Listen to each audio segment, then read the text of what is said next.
Сәлем достар, сендермен бірге асқым келеді. Бүгін мен сендерге топ 5-ші ойындарды көрсетемін. Олай болса кеттік. Бұл Shadow Fight, бұл маған мен үшін ең күшті ойын.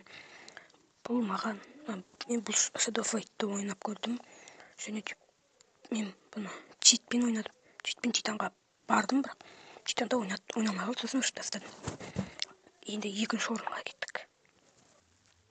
Бұл әрине Special Force Group бұл ойын өйді.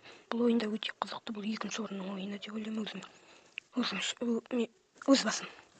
Енді біз үшінші орындағы ойынға кезек берейік. Бұл Clash Royale өте қызықты ойын.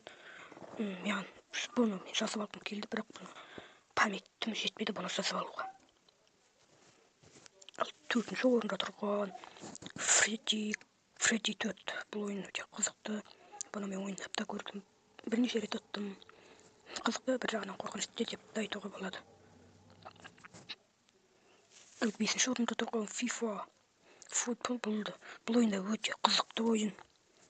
Маған ұнайды. Біздің осымен топ 5 қызықты ойында.